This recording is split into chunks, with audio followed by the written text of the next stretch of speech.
자, 오늘 제가 드리고 싶은 얘기는 누가 우리의 대표인가입니다. 오늘 좀 제가 텍스트가 좀 많습니다. 그래서 짤막짤막하게 여러분과 공유를 하겠습니다. 그러니까 대표라고 뭐 명함은 찍어보면 대표이사, 뭐 대표, 예. 우리도 흔히 한동훈 대표라고 하죠. 전 예. 대표로 하고 그렇게 했는데 원래 옛날에 이 대표라는 뜻은 실제로 바로 직부를 의미했어요. 대표한다라고 하는 바로 내가 현금으로 지불한다 그런 뜻이었습니다. 예. 지금 여기 있다 그런 뜻인데 대표라는 단어 자체가 좀 이상하잖아요. 리프리젠테이션 리가 붙어 있다라고 하는 것도 좀 리프리젠타티브 예, 예. 뭐 대표단 할 때 그렇게 쓰지 않습니까? 그렇습니다. 그래서 이게 원래 대표라는 말은 이제 예술에서 썼다는 건 뭐냐면 연극 배우가 그 작품 속에 있는 페르소나 예, 그 예. 캐릭터를 대표한다. 그런 뜻으로 대표라는 그러네요. 말이 예, 예. 썼다는 거고요. 또 법에서는 이제 법인을 대표한다. 예. 이런 개념을 쓰고 종교는 목사님이나 신부님이 하느님을 대표한다. 삼위일체에서 누가 대표성을 가질 것이냐. 그런 의미로 대표를 썼다는 얘기죠. 그래서 이제 우리가 그 전에는 사실은 로마식이 오기 전까지는 대표라고 하는 개념은 원래 없었다. 장자크 루스가 인민은 결코 대표자를 갖지 못했다. 그렇게 예. 표현했습니다. 또 그런 말조차 없었다라고 썼고요. 유명한 근대 종교 철학자인 C.A.S. 신부는 대표는 사회 상태 어디에나 존재하지만 대표제가 있기 전에는 오로지 약탈, 미신, 우매함만 있었다. 이렇게 쓰고 있습니다. 우리는 지금 우리를 대표할 대표자를 잃어버린 세상에 살고 있기 때문에 오늘 제가 그런 예. 얘기를 하고 있습니다. 그 다음 슬라이드를 넘어갈까요? 그래서 실제적으로 이제 대표라는 논쟁이 어디서 출발했냐 방금 잠깐 제가 얘기했습니다만은 종교 논쟁에서 시작해요. 그래서 예. 삼위일체를 논하면서 성자를 성부의 대표자다 이렇게 예. 그렇게 얘기하면서 논의가 시작됐고 그런 이제 그것은 뭐냐면 일반인보다 대표가 우월한 존재다 그런 개념을 대표가 갖게 돼 있죠. 예. 그래서 우리가 명함에서도 대표이사라는 명함들을 더 중요하는 뭐 그런 것을 볼 수 있습니다. 그러니까 하나의 소위 엔티티라 그러죠. 개체가 그것을 구성하는 다수에 분산되고 덜 중요한 개체들을 대신한다. 즉 이제 그 개념이 아마 국회의원들이나 정치인들이 일반인들보다 우월하다는 또 특권 의식을 가지게 되는 그런 논리로 가고 있는 것 같습니다. 그래서 이제 결과적으로는 거기서 뭐가 나옵니까? political delegation 위임이 정치적 위임이라는 예. 단어가 나오게 되었다는 것입니다. 그래서 다음 슬라이드를 볼까요? 그래서 이제 이러한 논란이 14세기가 들어가면 더욱더 치열해집니다. 그래서 절대 권력에 대한 지지파와 반대파, 즉 교황 권력과 권력 다툼이 일어나게 되죠. 교황들 간에 예. 교황보다 교회 대표자들이 더 세냐 안 세냐를 가지고 논쟁이 시작됐습니다. 14세기 말부터 예. 공의의 운동이 생깁니다. 그래서 이제 그 급기야는 교황보다는 공의회의 권위가 더 높다는 주장이 나오기 시작했습니다. 그래서 구성원의 법인체, 코퍼레이션이라고 하는 코퍼레이티브의 결성에 기인하고 결과적으로는 목사님과 장로님 사이의 권력 관계가 치열하게 벌어졌다라고 합니다. 예. 그래서 어떤 진보적인 교회에는 아예 목사님이 없이 그냥 교인들이 돌아가면서 예배를 보는 예. 그런 부분도 있는 것 같아요. 그래서 교황 한 사람에 대한 복종에서 벗어나자라고 하는 예. 이제 그런 부분이고 이제 거기서 핵심은 뭐냐면 과연 우리의 대통령 혹은 우리의 교황이 전혀 이상한 행동을 했을 때 우리가 어떻게 그 사람을 컨트롤할 수 있느냐. 예. 이제 그런 문제로 맞닿게 됩니다. 그래서 이제 뭐 여기도 나왔습니다. 교황이 갑자기 이단이 됐다거나 예. 교황이 실정을 했을 때 어떻게 교회를 보호할 것이냐. 딱 지금 우리 사회가 그런 형국이에요. 네. 우리 그러네요, 대통령이 의원님. 예. 헌법을 위반하고 그러니까 대통령 스스로는 나의 권한이다. 이게 통치다라고 얘기하지만 명백히 헌법을 위반했을 때 우리는 어떻게 해야 되지? 이제 이런 것 속에서 예. 더욱더 대표에 대한 논란이 있습니다. 그러니까 지금도 우리나라 그렇잖아요. 대통령 권력과 의회 권력이 예. 서로 팽팽하게 맞서고 있잖아요. 그렇습니다. 그런 예. 논란을 갖게 했다는 것이죠. 그 다음으로 넘어갈까요? 그래서 이제 로마 민법에서 이제 두 가지 원칙이 생기게 됩니다. 로마에 들어가면 이 정권을 갖는다라고 하는. 그러니까 위임을 해주면 나한테 정권을 안 주면 나는 아무것도 못해. 그것은 뭐냐? 우리가 사법에 변호사와 같은 거예요. 그렇군요. 예. 어떤 범죄를 지었던 혐의가 있는 사람이 변호사를 살 때 변호사에게 정권을 주는 거죠. 나의 모든 권한들을. 예. 이제 그런 개념이 이제 하나가 생기는 거고, 그 다음에 모든 사람의 일 원칙이라는 게 있습니다. 모든 사람의 이해관계와 영향을 미치는 상황에 대해서는 모든 사람의 동의를 받아야 된다. 그건 뭡니까? 우리가 현재로 보면 국민 투표가 예. 필요하다는 거죠. 대통령을 뽑을 때는 전체 국민이 뽑아야 된다라고 예. 하는 것, 그런 원칙들이 생기게 되고 그렇게 됩니다. 그래서 이 두 가지 정권을 주는 거하고 전체 국민들이 자기 권위에 대해서는 자기 역할을 찾아야 된다라고 한 두 가지가 계속적으로 충돌하는 것이죠. 그래서 이제 그런 논의가 있는 가운데 중세까지는 결과적으로 그 대표자들이 왕을 대표하는 즉 예. 여당 국회의원들하고 갖는 거죠 지금. 대통령의 뜻에 따라서 움직이는 그걸 우리가 뭐라 그럽니까? 거수기라 그러잖아요. 그수기요? 거수기. 손들으라 그러면 손 거수. 들고. 예. 아 죄송합니다. 발음이 후져가지고. 아유, 아닙니다. 네. 예. 그래서 지금 현재 우리나라의 정치인들이 똑같아요. 이재명의 권익을 170명의 민주당 국회의원들이 예. 대리하는 거고.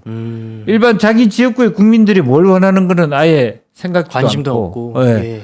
여당은 대통령이 풀려났냐 잡혀갔냐만 신경 쓰고 있는 그런 형태가 되기 때문에 예. 더욱더 너무 많이 웃지 마십시오. 그 수기에 대해서. 네. 웃긴 부산 사나이 김용진 웃긴 사람 하네요. 손 들어보세요. 네. 그래서 이제 그 다음 슬라이드로 넘어가겠습니다. 그래서 여기서 재밌는 그 개념이 생기는데요. 이 소위 엘리자베스 1세 시기에 16세기죠. 토마스 스미스 경이 모든 영국인은 군주에서 최하층민에 이르기까지 어떤 출중함, 조건, 이 스테이터스를 얘기합니다. 여기 상태. 예. 그리고 위험, 자질을 어떤 자질을 지녔든 간에 직접이든 대리자 또는 대변자를 통해서든 거기에 출석할 것으로 여겨진다. 무슨 뜻이냐 하면 우리의 대통령은 예. 그러니까 자기를 지지하는 사람뿐만 아니라 모든 국민을 대표해야 된다는 거죠. 그게 제가 오늘 이 문제를 들고 나오는 이유입니다. 예. 그 토마스 경이 얘기하는 스미스 경이 얘기하는 것은 예. 그가 대표하는 것은 즉 그가 대한민국을 대표한다는 것은 대한민국의 모든 의사를 가진 사람의 총재해야 된다. 그러나 유감스럽게도 불행스럽게도 우리의 대표들은 항상 반쪽짜리 대표에 그렇습니다. 불과하다는 거죠. 그래서 우리 제도적으로는 결선 투표가 꼭 필요하다고 얘기하는 거예요. 30% 예. 얻어가지고 1%만 더 많이 얻으면 대통령 되는. 그럼 30%짜리가 나머지 표를 찍지 않는 70%를 대표한다? 말이 안 된다. 그렇기 때문에 결선 투표를 한다는 거죠. 예. 최소한 그 사람이 51%는 얻고 대통령이 되도록 하자는 거죠. 그래야지 전체를 예. 통할하는 정당성을 가진 대표가 되지 않겠냐 하는 것입니다. 그래서 이제 단순히 제도적인 체인의 문제가 아니라 남의 입장에 서서 생각하는 존재라는 거. 예. 그게 이제 공인 개념하고도 생각나요. 직권만 챙기는 게 아니라 자기가 모든 사람을 대신하고 있다는 관념. 예. 공인에 대한 관념이 필요하다는 거죠. 그러면 포용성을 이제 발현을 해야 된다는 말씀이시죠? 그렇죠. 예. 그래서 그거에 이제 우리가 국회에서도 보면 이해가 걸린 문제는 배척시키는 그런 것을 만들어 놨죠. 강제적으로. 예? 예. 제가 국회의원 될 때만 해도 자기 친척들을 국회의원 보좌관이나 비서로 많이 불려서 했고 예. 이름만 올려놓고 월급 타가는 국회의원들 꽤 많았습니다. 지금은 이제 그게 없어진 거죠. 실제적으로. 예, 그렇습니다. 이제 그런 부분들에 대한 논의를 한 거죠. 그래서 이제 거기서 바로 공화주의라고 하는 개념이 생기게 된 거죠. 자기 혼자만의 자기 이익의 충만으로서의 대표가 아니다. 전체 이익을 대표한다라고 하는 측면이. 그래서 우리가 질문해 볼 수 있죠. 윤석열 대통령은 과연 우리 국민 전체 이익을 대표하고 있나라고 하는 예. 그런 질문을 우리가 해볼 필요가 있는 거죠. 그 다음 슬라이드를 넘어가겠습니다. 그래서 이제 좀 더 이제 근대로 오면 예. 토마스 홉스라고 여러분 잘 아십니다만은 토마스 홉스가 이 대표라고 하는 개념을 국가라는 개념과 연결시킵니다. 모든 사람의 뜻을 대표하면 그가 곧 국가이다. 그렇게 선언해요. 예. 보이고 그 국가를 뭐라 그럽니까? 리바이든이라고 얘기했어요. 그래서 그 사람은 사실 그럼에도 불구하고 실제로 보면 반의회주의자예요. 예. 정치적 분란이 그때도 많았기 때문에 그 토마스 홉스 같은 경우는 사실은 프랑스에서 영국으로 도망간 사람입니다. 그렇지만 어쨌든 이 정치가 분란이 많은 것은 민주적 젠틀만, 민주들 신사들에 의해서 망가졌다. 예. 그렇게 비난하고 오히려 그가 원했던 것은 정말 국가 통합된 국가, 강한 국가를 예. 원했던 것 같아요. 이제 그런 의미에서 리 바이든이라는 책을 쓰면서 근대 국가론을 전체적인 다양한 국민들의 뜻을 모으면 그게 국가다. 그런 개념을 갖게 되는 것이죠. 그 다음 슬라이드 보면 이게 이제 토마스 홉스의 리 바이든 책 표지입니다. 예. 그래서 전체를 다 가지고 있는 하나의 모양새를 가진 국가. 자, 그 다음 페이지로 넘어갈게요. 그래서 결과적으로는 국가와 인민의 관계들은 뭡니까? 국민이 대표한테 권한을 부여하면 거기에 따른 책임을 감수해야 된다라고 하는 부분이 있고요. 예. 그 책임은 인민들도 같이 져야 된다라고 하는 개념이 생기는 겁니다. 예. 그래서 문제는 그렇게 됐을 때 국민들이 결정할 수 있는 능력이 없다는 거죠. 예. 그래서 그것이 이제 사실은 국민이라고 말은 하지만 국민이 허구라는 거예요. 국민 개개인은 예. 굉장히 무력하다는 거예요. 그러니까 대표는 국민을 핑계 삼아 국민의 뜻을 다 모았다고. 우리나라 국회의원들 그러잖아요. 자기 국회의원이 대통령 출마할 때 그러잖아요. 국민들의 뜻을 받들어서 이런 예. 말을 하잖아요. 예. 그게 허구라는 거죠, 사실은. 자기 친구 몇몇 사람이 한번 나가보라는 말을 항상 표현할 때는 국민이 저를 그렇군요. 인도해서 예. 그런 얘기를 하지만 사실은 그게 허구라는 거예요. 국민 개개인은 굉장히 무력한 존재라고 하는 거죠. 예. 예. 근데 여기서 더 생기는 문제는 이제 그런 문제 때문에 이제 그 다음 주자 존 로크라는 사람이 나오게 됩니다. 실제로 그게 이제 추상적인 국가 개념이라는 거죠. 사실은 인민이라고 네. 하는 개념이 추상적인 국가이기 때문에 보다 구체적인 권한의 제한이 필요하다. 존 로크는 그렇게 주장을 합니다. 그게 뭡니까? 자기하고 연관된 부분에 대해서 자기가 권한을 가져야 된다. 예. 자기와 연관된 게 뭡니까? 생명권, 자유권, 재산권이. 그 오늘 우리가 이제 상속세 부분도 재산권과 관련된 그렇습니다. 문제이고요. 그다음에 이제 자유권의 문제는 사실 우리가 그전 시간에도 프리덤과 리버럴 이런 얘기를 하면서 예. 대통령이 자유를 위해서 군인들을 통해서 누군가를 체포하라는 부분에 대해서 우리가 이 논란이 있다라고 하는 얘기를 했잖아요. 예. 자유에 대한 속박 문제, 예. 그리고 생명에 대한 문제 이런 것들을 더욱더 중요하게 다루게 된다는 것입니다. 그럼에도 불구하고 존 노크도 한계는 있었어요. 그와 같은 그러면 누가 동의를 해주는 건데 누가 동의를 받는 건데 이 문제는 답이 없었어요. 우리가 예. 암묵적 동의를 해주는데 국회의원한테 투표를 해서 국회의원이 됐는데 예. 국회의원이 어떤 법을 발의하고 혹은 본회의장에서 투표를 하는데 내 의견을 묻고 하냐 이거지. 안 묻고 하죠. 내 동의를 받았냐 이거지. 이게 통제가 안 된다는 거예요. 예.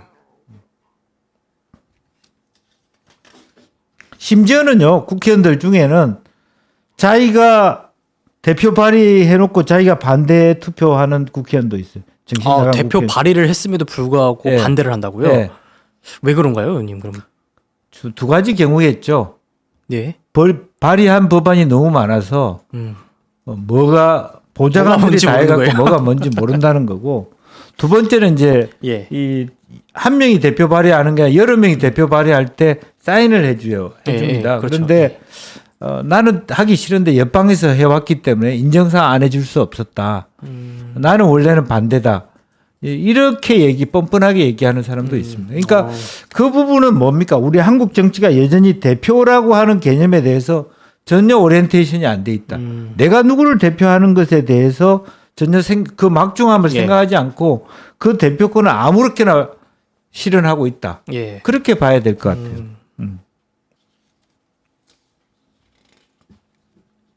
그 다음에 이제 장자크 루소가 나옵니다.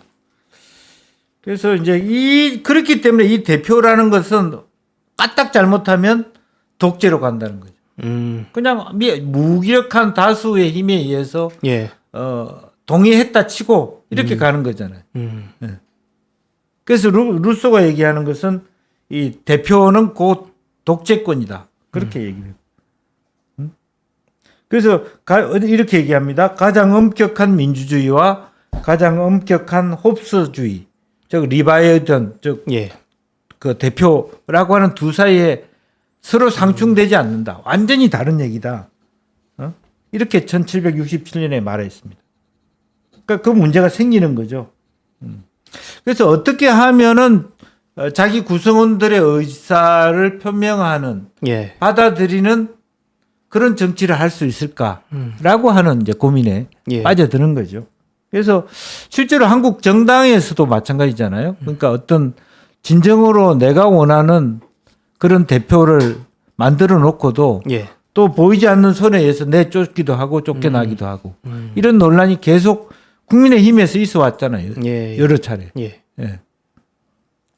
그래서 그 자체로 자기 의지를 지닌 하나의 실체적 인격이어야 된다. 자유 의지를 굉장히 강조하는 거예요. 그때부터. 그러니까 주권자의 개념도 예. 대표를 지원하는 사람이 굉장히 자기 의지를 가져야만 제대로 된 공동체가 된다.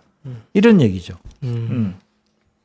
그래서 기본적으로 일반 의지라는 개념이 거기서 생기게 되고요. 예. 이제 그리고 난 다음에 1789년에 프랑스 혁명이 터지게 됩니다. 근데 프랑스 혁명에는 그 삼부회라고 하는 뭡니까?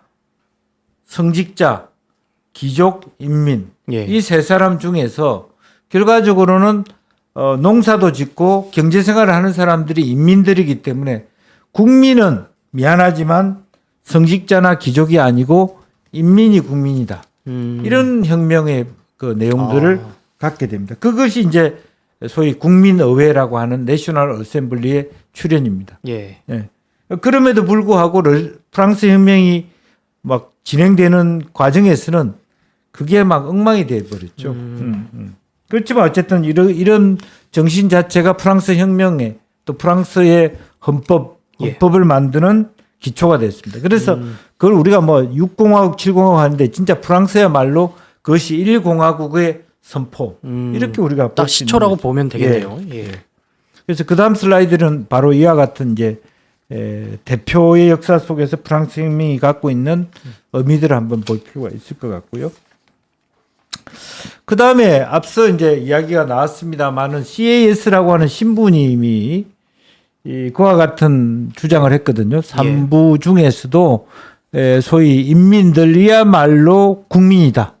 또 국민이 중심이 돼야 된다. 귀족도 아니고 성직자도 아니다. 예. 이렇게 매우 급진적인 얘기를 한 거죠. 예. 예.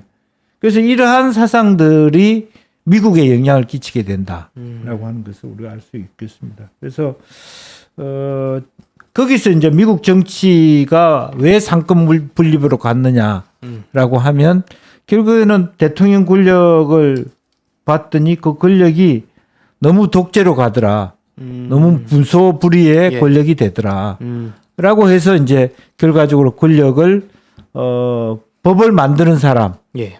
그리고 법을 지키는 사람, 그리고 행정을 하는 사람, 이와 같은 입법, 사법, 행정의 상권 분립의 체제로 갑니다. 그건 무슨 뜻이겠습니까? 결과적으로 뭐 지금 현재도 우리가 제왕적 대통령제 예. 그 말하고 똑같은 거예요. 대통령제라고 하는 것이 국민 투표로 이루어지지만 우리는 덧없이 40%도 안 되는 득표를 가지고 대통령이 되는데 한번 대통령이 되면 무소불위의 권력을 가지게 되어버리는. 그리고 그 또 과정은- 개개인은 또 무력화되고요. 예.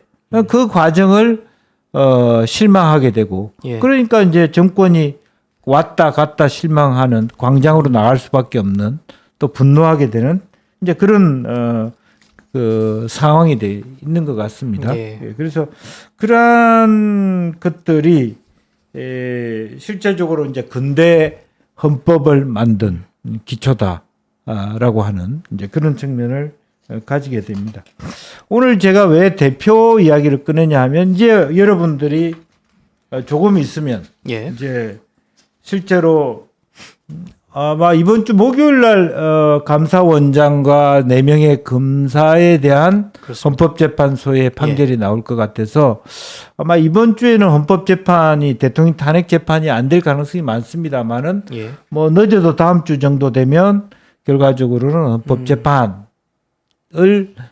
맞이하게 될 것 같습니다. 예. 그래서 그런 이제 우리가 헌법재판소의 재판관들을 누구로 앉혀야 되느냐 그런 고민이 있을 수 있는 거고 예. 뭐 홍준표 시장처럼 앞으로 자기가 대통령 되면 헌법재판소를 없애버리겠다 대법원에 집어넣겠다 이런 얘기도 나올 수도 있는 것 같아요.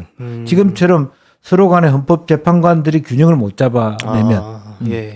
결과적으로 그리고 한편으로 보면 제가 이 스타디를 하면서 느끼는 점은 뭐냐 하면 예. 왜 미국은 헌법 대통령 탄핵을 미국의 헌법재판소에서 하는 게 아니라 상원에서 하느냐라고 하는. 예. 저 국민의 대표들이 대통령을 탄핵하는 것이 좋다. 소수의 헌법재판관이 하는 것보다 네. 그런 개념이 가능할 수 있는 거죠. 그렇죠? 예, 그렇습니다. 예. 그래서 지금 헌법재판소의 헌법재판은 결과적으로 형사소송법하고 다르잖아요. 예. 거의 배심원제하고 비슷하단 말이에요. 예. 그죠? 국민 배심원제도 지금 재판에 쓰고 있잖아요. 그 원리하고 똑같은 거거든요. 예. 형사재판은 매우 깊이 있는 어떤 법조항의 의미가 있지만은 헌법재판의 경우에는 실제적으로 보면 예. 국민 일반이 상식적으로 보더라도 일반 의지를 갖고 보더라도 이건 대통령의 탄핵감이다 아니다를 충분히 가늠할 수 있다. 라고 하는 예. 이제 그런 개념이 더 중요한 개념인 것이죠. 우리처럼 법 부장 판사를 몇 년 했고 이런 것보다. 예. 근데 부장 판사를 몇 년 했냐 안 했냐가 아무 의미가 없어지는 것이 최근에 들어서는 다 정치권의 눈치를 보고 있으니 헌법재판소든 혹은 뭐 그렇죠. 지기현 예. 판사든 물론 그랬는지 안 그랬는지 모르지만 여러 가지 뭐 그러면 자기가 갖고 있는 권능이 무슨 의미가 있냐 이거죠. 조약돌님께서 헌재가 진영 논리에만 매몰되어 있다. 그렇습니다. 이렇게 그래서 말씀해 주셨네요. 이렇게 예. 진영 논리에 매몰될 것 같으면 그 사람이 고도의 무슨 판사를 수십 번 했다는 게 무슨 의미가 있냐. 그렇습니다. 예. 어차피 자기 편 찍을 것 같으면 넌 당신이나 나나 들어가도 얼마든지 그런 걸 할 수 있잖아요. 그렇습니다. 예. 예. 그래서 이제 그런 부분에 대해서 우리가 헌법재판을 앞두고 있다는 것. 예. 그리고 한동훈 대표를 비롯해서 여야의 많은 대선 주자들이 헌법을 개정해야 되겠다라고 하는 예. 그 부분. 그래서 이 주권자로서의 우리의 몫을 우리가 잘 챙겨야 된다라고 하는 것을 강조할 필요가 있겠다. 예. 그리고 이제 아마 조기 대선을 앞두고 만약 이번에 다음 주나 해서 헌법재판소에서 뭐 6대 2가 됐든 8대 0이 됐든 7대 1이 됐든 예. 대통령의 파면이 결정이 되면 결국에 조기 재선 국면이 그렇습니다. 될 텐데 제가 이제 주장하고 싶은 거, 여러분한테 강조하고 싶은 것은 이 자기 당의 대표가 정말 자기 의지에 충실한가를 더 우선시 해달라는 거죠. 자기 당의 대표를 제대로 된 대표를 뽑고 난 다음에 예. 다른 당 대표를 공격해라라고 하는 거예요. 지금 상황이 저는 그렇게 보여요. 아, 어떻게 보면 양당에서는 뭔가 정체성 있는 그런 뭔가 대표를 발굴한다기보다도 네. 다른 정당에 대한 그런 야, 무조건 공격부터 이기고 보자라고 하는 예. 건데 저는 이제 그런 제가 오늘 대표 이야기를 하는 것은 예. 자기 당의 대선 후보가 정말 나의 대표인가 라고 하는 부분에 충실해 보자는 거죠. 지금 이재명 대표도 보면 말 못하잖아요. 그렇습니다. 이게 대표가 예. 아니잖아요. 예. 그냥 그 고개 숙이고 있는 거죠. 그러니까 나의 의지의 실현체로서의 대표이냐라고 하는. 국민의힘도 솔직히 얘기해 보면, 예. 그럼 김문수라고 하는 사람이 여러분의 마음에 드는 대표이냐? 홍준표라는 사람이 여러분의 생각을 모아내는 수 있는 사람이냐? 그거로 찍어야 된다는 거예요. 진짜. 그리고 또 아까 그 개념이죠. 국민의힘이든 민주당이든 그 사람이 대선 후보가 됐을 때는 국민 전체의 대표의 자격이 있느냐라고. 예. 얼마나 아우러낼 수 있느냐. 통합적인 측면을 갖고 있느냐라고 하는. 그럼 통합이라고 하는 것은 제가 아까 말씀드렸던 대로 뭔가 정치 양극화를 줄이는데 약속을 하고 그 다음에 용서를 할 수 있는 그런 자질을 보여주는 리더가 통합이라는 말을 정말 실현할 수 있겠네요. 저는 그 이제 통합 이전에 예. 하고 싶은 것은 그동안에 누누이 강조했던 국민과의 눈높이. 이게 더 중요한 거라고. 예. 국민과의 눈높이에 맞는 지도자. 이게 통합의 전제가 되는 거죠. 국민과 눈높이가 안 맞는데 어떻게 통합이 되겠어요? 국민의 마음을 그렇습니다. 아는 예. 지도자를 뽑아야 되는 거예요. 그러니까 대통령이 실패한 이유가 뭡니까? 국민의 국민과 눈높이. 예. 전혀 눈높이가 다른 유튜브를 보고 앉아 있는 거예요. 국민과 전혀 다른 생각을 하는 대한고래 프로젝트를 보고 있는 거예요. 국민과 전혀 다른 리포트를 보고 앉아 있다는 거예요. 예. 거기서 실패한 거죠. 그래서 내가 그 한동훈 대표가 이렇게 좋은 점수를 받을 수 있는 게 항상 국민 눈높이 예. 그리고 또 국민을 앞서는 뭐 책 이름도 그렇게 나왔습니다만은 예. 그것이 대표다움이다라고 하는. 아까 오늘 쭉 제가 리뷰해서 나왔던 내용 자체는 그런 거죠. 예. 그 3부에서도 마지막 시에서 신부님이 얘기한 건 뭐냐니까 귀족 성직자 인민들 중에서 인민들만이 국민이고 국민의회를 해야 된다는 뜻은 뭐냐면 그 사람만이 월급쟁이라는 그 사람만이 일을 하고 그 사람만이 경제를 일으킨다는 거죠. 세금 내는 사람을 위한 정치를 해야 된다. 그런 개념을 깔고 있어야 된다는 거예요. 예. 그렇기 때문에 귀족과 성직자가 그 말에 동의할 수밖에 없었어요. 그 사람들이 일하지 않거든. 예. 그 사람이 사회적 부를 창출하지 않기 때문에. 그래서 지금 우리가 얘기하는 월급쟁이가 봉이가 이 말이 그냥 그런 거예요. 실제로 예. 일하는 사람 있고 세금 내는 사람 따로 따로 있고 샴푸 그냥 자기 머리에 고급 샴푸 사는 사람 따로 있고 그런 것들이 이질적인 거잖아요. 그래서 그와 같은 지도자들을 각 당이 뽑아내 줬으면 좋겠다.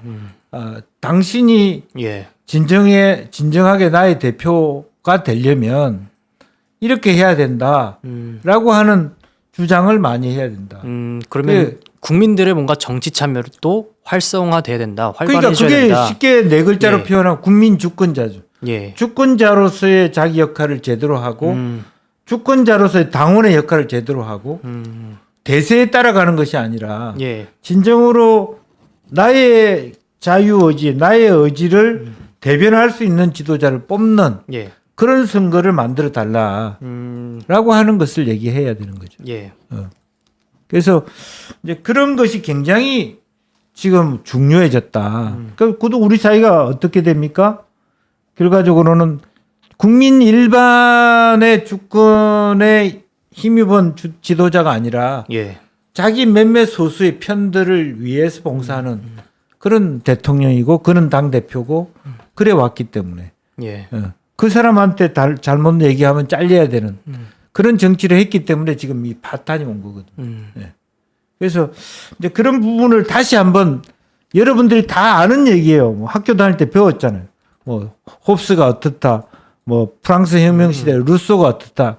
그렇지만 그게 다른 방식으로 얘기한다면 여러분들의 대표를 어떻게 세울 것이냐에 대한 토론으로 로마 시대 이후 지금까지 해왔던 논쟁을 해왔다는 예. 거죠. 그런 것을 한번 리뷰를 한번 해보는 거죠. 지금 한번 그게 필요하다. 예. 지금 대선을 맞이한다 그러면 바로 그 다음부터 각 당의 어떤 대선 경선이 시작될 것 같고 예. 경선 시작되면서 우리가 어떤 아젠다를 던져야 될 것이냐. 저는 첫 마디가 누가 우리의 대표여야 되느냐, 예. 누가 우리의 대통령이어야 되느냐, 누가 우리의 후보야 진정으로 말하자면 예. 뭐 국민의힘 같으면 진정으로 보수를 살리고 뭐 민주당 같으면 진정으로 진보를 살릴 수 있느냐라고 하는 예. 그런 이제 이야기들을 우리가 할 때가 됐다. 자임할 때가 됐다. 예. 이제 그런 생각을 합니다. 자, 그래서 제가 오늘 좀 장광하게 여러분에게 대표라고 하는 개념이 갖고 있는 허상과 실체 예. 그런 것을 말씀을 드렸고요. 그래서 여러분들이 그 한동훈 대표를 대표로 하고 또 여러분은 여러분 스스로가 대표가 돼서 결과적으로 새롭게 혁신하는 그런 이제 새로운 한 주가 되기를 바라고요.